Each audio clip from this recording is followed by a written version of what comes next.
شخص تازہ آثار وضو اس کے چہرے پہ علیحدہ ہے اور بائیں ہاتھ میں جوتا پکڑا مسجد میں داخل ہوا۔ دوسرا دن آیا، پھر فرمایا جنتی دیکھنے کا شوق ہو تو دروازے پہ دیکھو، جو شخص ابھی جنت آئے گا مسجد میں وہ جنتی ہے۔ کہتے ہیں ہم پھر تجسس ہوا، دیکھیں آج کون خوش نصیب آتا ہے۔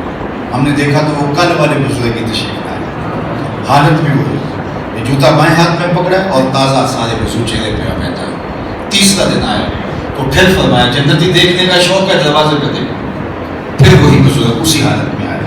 حضرت عبداللہ بن عمر فرماتے ہیں جب مجلس پر خاص کوئی لوگ جانے لگے میں اس بزرگ کے پیچھے چل پڑا اور میں نے اس سے کہا کہ میں کچھ دن آپ کی صحبت میں رہنا چاہتا ہوں۔ اس نے کہا کوئی بات نہیں۔ کہتے ہیں 3 دن میں اس کی صحبت میں رہا اور میری لالچ یہ تھی کہ میں دیکھوں یہ عمل کون سے کرتا ہے۔ آخر حضور نے فرمایا جنتی دیکھنا ہے تو دروازے پہ دیکھو، اور 3 دن یہی دکھائی دیتا رہا۔ میں دیکھوں تو صحیح، رات چارپائی مجھے بچھا دیتے وہ بزرگ اور خود بھی ایک طرف جو ہے وہ لیٹ جاتے۔ میں شو تو یوں کرتا کہ جس طرح میں سو رہا ہوں لیکن میں جاگ رہا ہوتا، اور میں اس تاب میں تھا کہ وہ کون سے نوافل کس طرح کی عبادت کرتے ہیں، لیکن میں 3 دن یہی دیکھا کہ وہ جی بھر کے رات سوتے، صرف جب کروٹ بدلتے اللہ کا نام لیتے، اس کے علاوہ دل کے معمولات بھی ہم سے کوئی الگ نہیں تھے، جو ہم کرتے ہیں وہی کرتے۔ نمازوں کا وقت آتا نماز پڑھتے، کھیتی باڑی کاروبار گوڈی سب کچھ وہی۔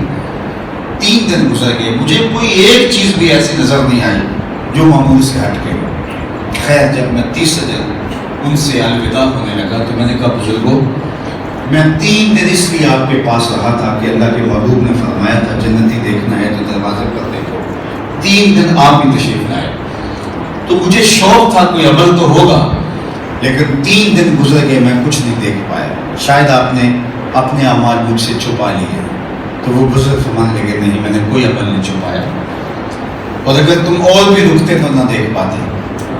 ہاں ایک عمل ہے وہ رکتے بھی مزید تو پھر بھی نہ دیکھ پاتے، چھپایا نہیں لیکن وہ تم دیکھ نہ پاتے، تو تم نے اتنی محنت کی، چلو میں تمہیں خود بتا دیتا ہوں۔ کہتے ہیں ہم تنگوش ہو گیا تو وہ بزرگ مجھے کہنے لگے کہ عبداللہ یہ جو میرا سینہ ہے نا اس کے اندر جو رکھا ہوا دل ہے اس میں کسی مومن کا بغض نہیں رکھا ہوا، یہ ہے وہ میرا عمل جو تم دیکھ نہیں سکے۔ ہمارے سینے میں بغض، حسد، کینے، نفرتیں، پتہ نہیں کیا کیا بن رہا ہے، اور ساری صفائی اوپر کی، سارا زور پیکنگ پہ۔ میاں صاحب نے کہا تھا شیشے اتے کٹا جمیا کدا چاڑی جاندے، شیشے اتے کٹا جمیا کندا چاڑی جاندے، جلداں نوے سام کے رکھ دے ورگے پھاڑی جاندے۔ سارا زور ہم نے پیکنگ پہ دیا ہے، اپنے اندر اترے، اپنے رویوں کو خوبصورت بنائیں۔ حضور کی سیرت ہمارے لیے اسوہ حسنہ ہے، لقد کان لکم فی رسول اللہ اسوۃ حسنہ، اس کو اپنے اندر اتارنے کی کوشش کریں۔ ہمارا اٹھنا، ہمارا بیٹھنا، ہمارا کسی سے ہم کلام ہونا، محو تکلم ہونا، کسی سے گفتگو کرنا، رشتہ داریوں کے معاملات ہیں، ہمسائیوں کے آداب ہیں، لوگوں کے ساتھ ہمارا رویہ ہے، ہم اپنے اوپر غور کر کے اپنی ایک ایک عادت اپنے آقا و مولا کے بتائے ہوئے طریق کے مطابق ڈال لیں۔ یاری لا تو پاک نبی سنگ اے پر پوری یاری، فیل درود قبول ہے تیرا لکھ نہ لو ایک باری۔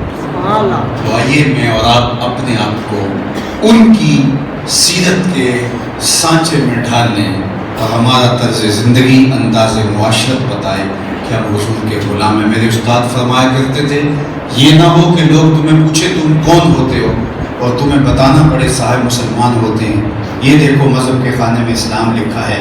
آپ فرمایا کرتے تھے نہ کسی کو پوچھنے کی نوبت آئے نہ تمہیں بتانے کی ضرورت، تمہارا طرز زندگی، انداز معاشرت ایسا خوبصورت ہو، تم دور سے آ رہے ہو، لوگ کہیں وہ دیکھو حضور کا غلام آ رہا ہے، نور آنکھوں میں تو چہروں پہ اجالے ہوں گے، مصطفیٰ والوں کے انداز نرالے ہوں گے، دنیا میں بھی ان کے دم سے مقدر چمکا، محشر میں بھی ان کی رحمت کے حوالے ہوں گے۔ تو آئیے میں اور آپ کے بتائے ہوئے طریقے کے مطابق زندگی گزاریں۔ امام قرطبی کا ایک قول آپ کے سامنے رکھنے کے بعد اجازت چاہوں گا۔ امام قرطبی الجامع لاحکام القرآن میں لکھتے ہیں اللہ سے محبت کی دلیل یہ ہے کہ قرآن سے محبت کی جائے۔ اور قرآن سے محبت کی دلیل یہ ہے کہ مصطفیٰ جان رحمت سے محبت کی جائے، اور حضور سے محبت کی دلیل یہ ہے کہ حضور کی سنت سے محبت کی جائے، اور حضور سے سنت کی محبت کی دلیل یہ ہے کہ بدعات سے نفرت کی جائے۔ آئیے میں اور آپ اپنی زندگی کو حضور کے قرب کے سانچے میں ڈھالوں۔ میں 3 دن سے آپ کے کشمیر میں ہوں اور جگہ جگہ جانا ہوا، تو اب میری حالت ایسی ہی ہے جس طرح وہ اسکول میں بچہ آخری ٹلی کا انتظار کرتا ہے۔ تو اللہ نے چاہا تو یہ مرحلہ بھی تکمیل کو پہنچا۔ اللہ کو جزائے خیر دے۔ وہاں